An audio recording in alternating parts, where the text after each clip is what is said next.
সংস্কারের অভাবে পাবনার একটি আঞ্চলিক মহাসড়কের বেহাল দশা।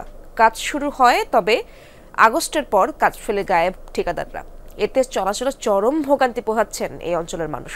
ঠিকাদারদের দ্রুত কাজ শুরু করতে এরই মধ্যে নোটিশ দিয়েছে সড়ক ও জনপথ বিভাগ। দেশ জুড়ে তোলপাড় ওয়ালটন ফ্রিজ কিনে আপনিও হয়ে যেতে পারেন মিলেনিয়ার।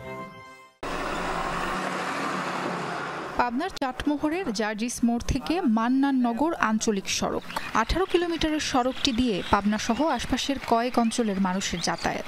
সিরাজগঞ্জ সহ ঢাকায় যাতায়াতের সহজ পথও এটি, কিন্তু সংস্কারের অভাবে সড়কটি যেন গ্রামের মেঠো পথ।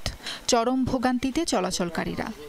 মহাসড়কের সাথে যোগাযোগ এবং এই অঞ্চলের লোকজন আমরা জেলা এবং উপজেলার সাথে যোগাযোগ কোনোটাই করতে পারছি না। রোগীপত্র কোনোটাই সম্ভব হচ্ছে না আমাদের যাতায়াতের। এই ধুলার মধ্যে চলতে গেলে পরে দেখা যাচ্ছে আমার পোশাক থাকে না, পোশাক সাদা হয়ে যায়। 5-6 হাজার লোক চলাফেরা করে এবং গাড়ি ঘোড়া চলে, এবং এদের ভোগান্তি থেকে মুক্তি করা।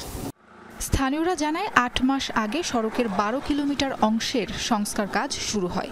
শেষ হওয়ার কথা ছিল গত 10 ফেব্রুয়ারি। টেন্ডার পায় সিরাজগঞ্জের ঠিকাদারি প্রতিষ্ঠান তুর্না এন্টারপ্রাইজ।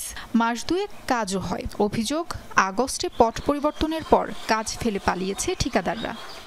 এভাবে আর কতদিন থাকবে অবহেলিত? আমরা তো খুব কষ্টের মাঝে আছি। গাড়িওয়ালাদেরও সমস্যা, আমাদের ব্যবসা বাণিজ্য লোকজন আসতে পারতেছে না জায়গা জায়গা থেকে। গাড়ির চাকা, পাতি সেট সবই নষ্ট হয়ে যায় এই রাস্তায় চলাফেরা করতে। 10 মিনিটের রাস্তা, সে জায়গায় 1 ঘন্টা লেগে যায়। রাস্তা ভাঙা চূড়া বালু করে, মানে গাড়ি খালি গাড়ি নিয়ে যায় না, আটকে যাচ্ছে। এ ব্যাপারে জানতে বারবার যোগাযোগ করা হলেও ফোনে পাওয়া যায়নি ঠিকাদারি প্রতিষ্ঠানের কাউকেই। তবে সড়ক বিভাগ বলছে ঠিকাদারকে দ্রুত কাজ শুরু করতে নির্দেশনা দেওয়া হয়েছে।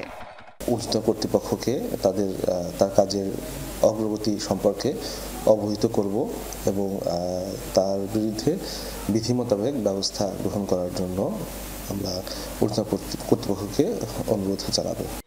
12 কিলোমিটার সড়কের সংস্কার ব্যয় ধরা হয়েছে 16,42,61,000 টাকা।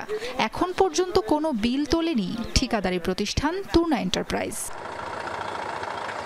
সাবরিনা লিজা, যমুনা নিউজ।